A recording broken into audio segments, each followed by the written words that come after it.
Welcome back to the Chicago Tomahawk. I'm Mike, and I got my line mate Matt with me. And today we're going to go over the Blackhawks, the recent release of their broadcast team for the 22-23 season. Pretty sad to say that our guy Jason Ross Jr. did not make the squad. I think that he may be doing some games on there because he still is affiliated with the Blackhawks on his on all of his social media accounts. So you never know. I thought that he did a great job last year, but as of right now, as we all know, taking over for Pat Foley is Chris Vosters doing TV play-by-play. Troy Murray is going to be coming in as a color analyst, which I'm very happy about. And Patrick Sharp is going to be sharing those duties with him as well. I'm really happy, man, that Troy Murray is making the jump to TV. I think that he did a great job on the radio. And I think that he's going to be good. I hope Patrick Sharp has really been practicing in his off time, because from what the games that I've listened to him thus far, has a lot he has a lot to work on. He's very good if you want to like say interview him after a game. I think he's a very well-spoken guy, but being a color analyst, I think that he's just a little too monotone for me, and I'd expect a little bit more out of him. Obviously, Troy Murray and Patrick Sharp are taking over for Edzo. A lot of people were upset about that. You know, Edzo's got some other things going on. He's going to be working with his brother over there in Seattle. So, and you know, maybe this was the time for him to kind of move on, because we've got a lot of new faces coming in here, and I'll get to that in a second. John Weideman is doing radio play-by-play, but he is also going to be doing things for the Blackhawks content team, which is great, and he's a very welcome voice. I'm a big fan. Colby Cohen's a content analyst. Kaylee Chelios is going to be a content contributor and be on broadcast. We've got Miguel Esparza, who's going to be doing Spanish play-by-play, and Jorge Moreno is going to be doing Spanish color analyst. So, Matt, out of all of the names on here, I'm very happy to see Troy Murray making the jump. How do you feel about Patrick Sharp? I personally, like you said, I kind of agree with you. He's very boring to me, and you know, as a player, he was very exciting, you know, real flashy and really good personality. You know, he'd always make digs at other players and stuff, like he was better and he was better looking and stuff that. But yeah, I think like you said, he's more of like a Steve Conroy type of guy, like in between the intermissions and stuff. I think he'd be very good at that. Right. And I think that's where he should have started. I don't think they should have thrown him right into the fire like this, but I think they were a little desperate to get like a big name from the Dynasty days to, you know, keep the fans interested. Like some, you know, like a lot of women obviously like Sharpie. My wife's one of them. So, you know, they'll probably stay because they think he's great and stuff. But I'm very happy with Troy Murray. I'm happy he's healthy enough to take on this gig. It's awesome. And I'm thinking maybe they'll do like a 41-41 type of thing. You know, maybe Murray will be more home games, so he's, you know, he's close to home and everything. And Sharpie goes on the road, something like that. Yeah. I know the Tampa Bay Lightning have the legend Phil Esposito. He does radio too, but he only does home games, which is cool because he's older too and stuff like that. And it's a good thing, I think, for Sharpie. But yeah, I think that maybe a little, like, I think Stu Grimson could have been better because he's very well spoken and he's done stuff like this. But they picked Sharpie, and you know, I'm a Sharp fan. I hope he does well. But like you said, he's got to really work on this stuff. So preseason, he should really try to work on his new trade here. Dude, I honestly, man, I think that Stu Grimson blows Patrick Sharp and Colby Cohen out of the water, man. Yeah, I don't know why they didn't try to get this guy. Very intelligent guy. He's well spoken. I mean, he was a goon enforcer his whole career, but he's like, I think he's an Ivy Leaguer. He's a lawyer. He's an attorney now. Yeah, and every time he's on NHL Network, I always listen to him. I just love what he's got to say, and and the guy's hands are the size of freaking catcher's gloves. I mean, he's a beast, you know. He used to go toe to toe with Proby, man. I mean, you got to be like that. I know, and he was famous for making a call to his daughter during a late game one year, and I think he was singing the Itsy Bitsy Spider or something. It's like, really? Who's gonna make fun of this dude? You know, right? Yeah, I'm not gonna say. Go ahead, man. Tuck your daughter in. I'm gonna sit over here in the corner. No one's gonna laugh at you. I promise. my own business. Yeah. I personally would have liked to see a guy from the era we grew up in. Yeah. You know, I think that would be cool because it's always been Eddie, and he's kind of, you know, like the year. Like our parents, maybe their age, like Eddie's like in his later 50s now, and maybe get a guy like, you know, who just retired a couple years ago. You know, I think that would have been cool for us younger fans, like not younger fans, but like millennial type fans, older millennials. But hey, good for Sharpie. I like him. Foster's, I don't know. I we'll see. I want to give him another chance. I do. I want to give him another chance. Yeah, you know me. I was a big Jason Ross fan. I just liked his voice. He had a deep voice, and when there was a goal scored or a big save, he put a lot of emotion into the call. And sure, I just think Foster's is just kind of like the Brush Lion always says. He's just kind of like mainstream. You know, he just sounds like everybody else, and that's what they're all going for. And they made their decision, and you know they're gonna be a part of the rebuild with everybody else. So yeah, definitely. You know, and he is a well-spoken guy. Vosters he doesn't get caught up on his words, and I'm looking for this guy to be successful. You know, I want him to be, and because we are definitely going into a new time for this organization, man. Vosters, Troy Murray, Patrick Sharp, Colby Cohen. I mean, Kaylee Chelios. You know, these are new people. At least within the past, you know, at least the past 12 months, the past season, this is a new broadcast team coming up that is going to be, you know, anchoring this Blackhawks team, and hopefully into a new time. I don't listen to the Spanish play-by-play, but I'm wishing Miguel and Jorge, the Spanish color analyst and the Spanish play-by-play, I'm wishing them all the luck too. They're special guys. They get to stay off to the side. They don't get any they don't get any vitriol from us because we honestly haven't been listening to their to their calls. I wish I could. You know, maybe I'm just gonna learn Spanish so I can listen to these guys. You know do that. Spanish, don't you? I know some, yeah. I know more than I let on. I know only swear words. Oh, okay. My coworkers, hey, they're hockey fans, my coworkers, and two of them are from Mexico. They love, you know, watching the Blackhawks, and sure, hey, this might be good for them, you know, and it might build the game for the Hispanic community. I didn't even know that they were telecasting Blackhawks games in Spanish. I didn't know either. It's like the WWE. They got the Spanish announce table. It's always getting destroyed. Oh man, that's funny. All right, so moving on. Matt, do you have any NHL news? Did we cover Kadri? You know what? Before we get into it, let's hear. I'm going to give you guys a word from our sponsor. Now, we know this is an NHL podcast, but there are a lot of people who watch football too. With the new football season about to begin, get ready for the NFL Week 1 action with DraftKings at Casino Queen Sportsbook, an official sports betting partner of the NFL. To celebrate the return of football, DraftKings is giving new customers a can't-miss offer. Bet just $5 on any football game and get $200 in free bets instantly. Want more action for opening night? Everyone can experience the thrill of DraftKings early win promotion. Get up to 7. You win. Bet on any NFL team of your choice, and if your team leads by 7 points at any point during the game, you get paid instantly, even if your team loses. Now, download the DraftKings Sportsbook app now and use promo code CHITOMAHAWK to get $200 in free bets instantly when you place a $5 bet on any football game. That's code CHITOMAHAWK.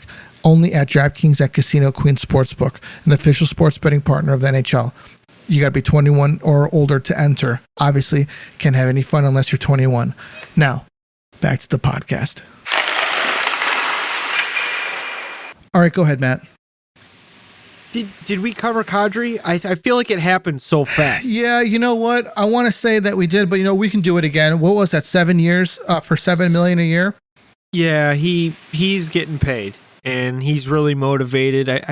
All the Calgary fans are falling in love with the guy already, and good for them. It's been not a rough, but a weird summer.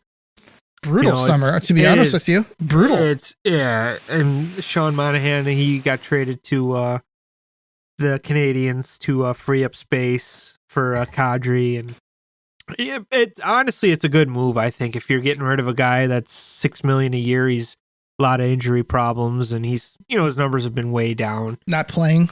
Tyler from Mitts and Twigs, he said he's been playing hurt all these years, and it's kind of catching up with him. But they replaced him with Kadri, who's making $1 million more, and guy, he just won a Stanley Cup. He was very important in that run, and I think the GM did the best he could. He brought in Huberdeau, he brought in Kadri, Weaver. I think you lost two important pieces, but he's kind of saving his job by bringing those guys in.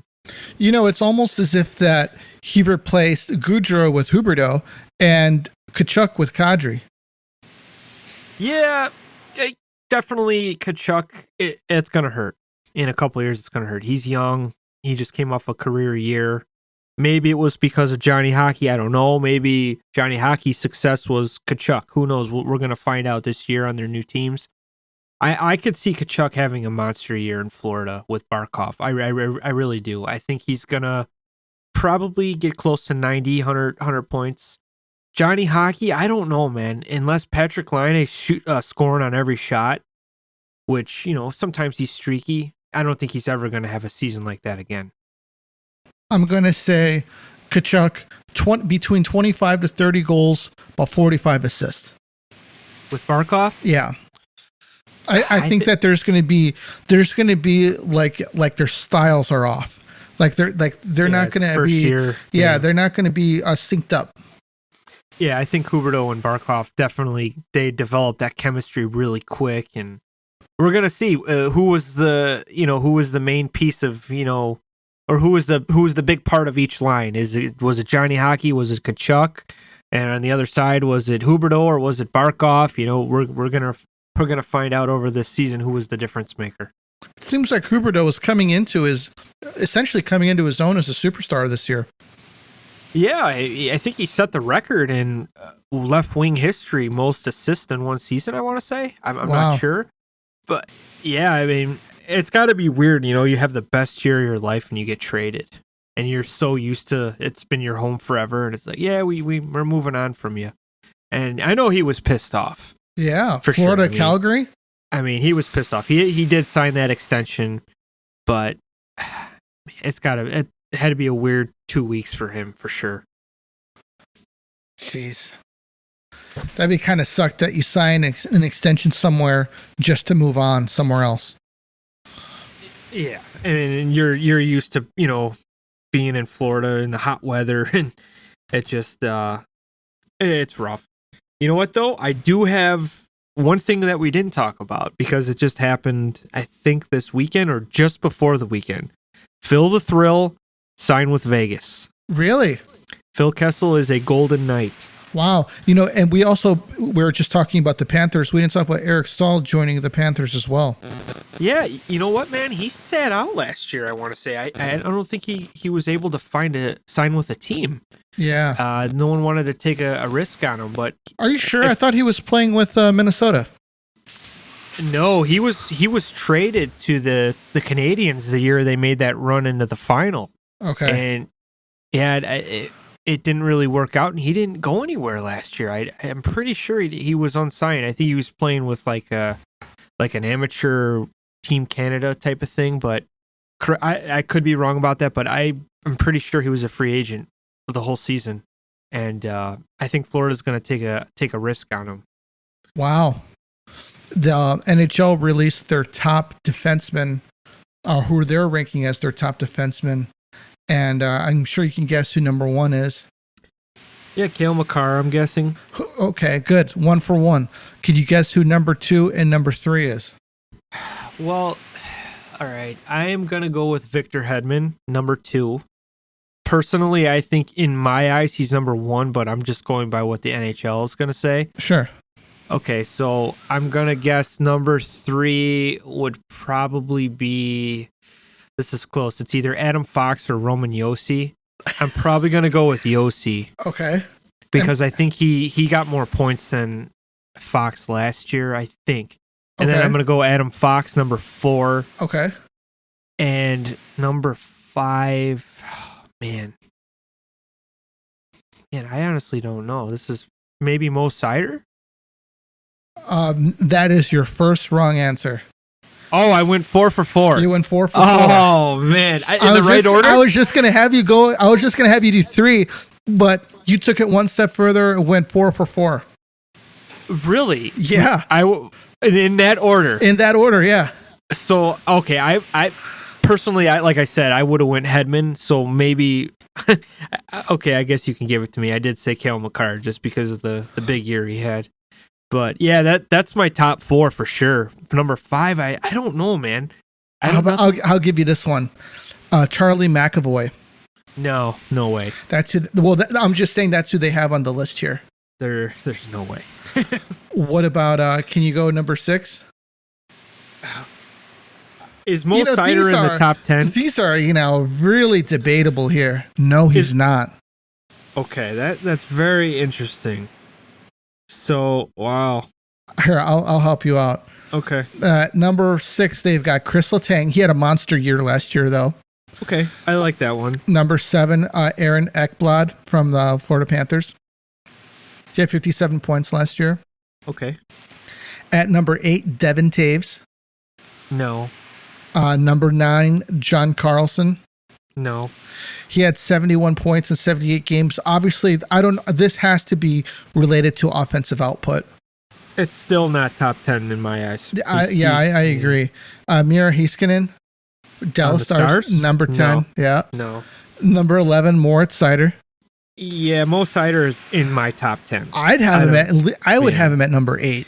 I mean, I would put Mo Seider top 10. I think Quinn Hughes top 10. He's 12. Maybe Zach Werenski and Seth Jones really close up there. Werenski 16, Doughty 17. What?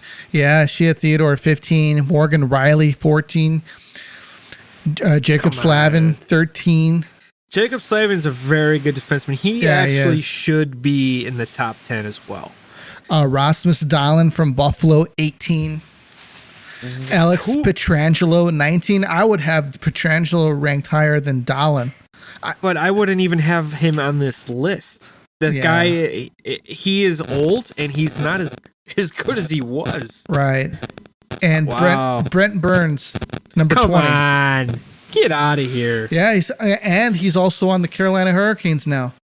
I think that's going to help his numbers. I know he's a goal-scoring defenseman. He's a right winger. He puts up like 20 goals a year, 25 goals. He could play D, though. He can. I'm a fan of him, but come on. He's not in the... Was it the top 20? Is this what it was? Mm-hmm. And they had Mo Seider at 11? At 11. Huh. Yeah, they had Heiskanen, Carlson, Taves, Ekblad, ranked higher than him. I don't think so, man. Mo Seider plays the game like a Victor Hedman. He's a rookie, but I think he's gonna get there eventually. He plays it the right way, and he'll put you through the glass. He'll score, pass. He could skate. This kid's gonna be good. Cale Makar is the man right now. I know, but oh yeah, big time. I think in my eyes, Mo Seider is number 5 on this list at least. I think Cale Makar's ability to be a game changer, I think, is number 1. And number 2, he was able to play D against Connor McDavid in the playoffs. And you know what? Not many people can do that, man. Well, he could keep up with them. He can keep up with them 100%. It was actually a sight to see. Yeah. Yeah. Well, who are your top 5 goaltenders? Because I actually talked to some Ranger fans, and New York guys, New York players are the best in the world at every position. We got Igor Shesterkin, number 1. We got Adam Fox, number 1. We got the Bread Man at number 1. And I'm like, come on, you guys. There's 50 states. There's 32 teams. Yeah. But the best goalie, I'll give you my top 5. I think Vasilevsky, number 1. I agree that he's my number 1. I will give Shesterkin number 2. He had a monster year, came out of nowhere. I'm a goalie guy, and I didn't know too much about him. I was very impressed with him. I got number 3. You know what? I really like that kid Ottinger from Dallas. I think he's going to be good. Carey Price was up there, but I think he's going to be done forever, man. Yeah. And UC Saros is up there. And, man, who else? This is tough now, mate. I feel like all these goalies are just kind of fading away. Jonathan Quick, he's got to be on the back, 17 right now. He's just about done. Yeah, but... Here, I'll give you my top 3. I've got Vasilevsky, number 1. For sure. I've got UC Saros as number 2. And I'm saying that because if the team that he plays on is not an offensive team and he keeps them in there every single game. Shesterkin gets a lot of offensive support from his team that Saros does not. If you were to put Saros on New York would probably be playing Colorado in the Stanley Cup Finals. So I think that he's a better goaltender. And someone I'm really high on, man, that I think is going to be really good. Shesterkin is better than him, but I like Jacob Markstrom from Calgary. I've seen him play some really, really tough games and really keep his team in there. So, that's my top 4. I think the guys that have been around, like Fleury, even Hellebuck, man. Shesterkin, I just want to say that Shesterkin is rightfully one of the best goaltenders in the league. He is, but he also has a very, very good offensive team behind him. So there's that. Think until someone knocks out Vasilevsky, which the Avalanche did, but Darcy Kemper is obviously not a better goalie than him. I wouldn't put him in the top 5. The Avalanche were just very good, very good. I think the fatigue caught up to the Lightning. And, they ran out of gas. They had a great run. But this guy won how many series in a row? What was it 6, 8? No, it was, hold on. It's got to be more than that. 2 years in a row. Was it 14? 14? Yeah. Plus the year before that, he was on a run. Well, he had, there's 8. So 11. 11 in a row. Yeah. No one beat him. Right. And he beat the Rangers twice, I believe. Right. And he beat the Leafs twice, too. Right. Which they're supposed to win every year. In the playoffs, he beat the Leafs once, wasn't it? Oh, wait. I know he beat them this year. Yeah. They came back, I think it was a game 7. Yeah, he beat them this year, but they didn't play them last year. Okay, but still, until someone from the East knocks him out, he's still the best goalie in my eyes. I think Toronto lost to Montreal last year, didn't they? In the opening round? Not this past season, this season before. Yes, the weird season. Right. Yeah. Very weird season. Really weird, man. But I'm gonna throw Jack Campbell a little love. I think he's earned it, and I think this new team that they need a goalie. They've been needing one for years, and they finally got one for McDavid. I think he's gonna have a monster year. I'm cheering for the guy. Right. Well, cool, man. That was turned out to be a good talk, man. Yeah.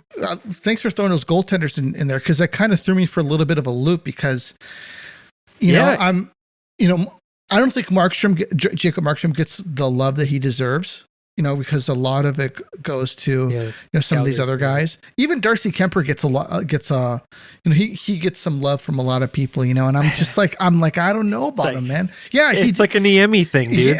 Yeah. He was good enough to play on Colorado to get them a cup. So we'll see how he is this year, though. Well, what do you think though about? It kind of reminds me of Crawford. A lot, like at times. Actually, Shesterkin does. Yeah, I think Crawford, he didn't get enough love. And a lot of these New York fans, oh yeah, he was just on a very good team. I'm like, he's got 2 cups. He should have been a Conn Smythe winner the one season. He was in a huge part of why they won. Right. And even quick, 2 cups, Matt Murray, 2 cups. And the Shesterkin talk of him being, oh yeah, I can't believe Henrik Lundqvist never won a cup either. These guys are obsessing about these goalies. Yes, they're good, but they're not getting the big win. Right. And they're blaming the team and blah, blah, blah. Oh, yeah, if we would have played the Hawks instead of the Kings, we would have won a cup. Bullshit. There's no way. You would have got smoked in 4. Yeah, 100%. So, I mean, until this guy proves he can beat him, like Corey Crawford, he proved like he could steal a series. He outplayed Tuukka Rask. He outplayed Bishop, and he outplayed Vasilevsky too.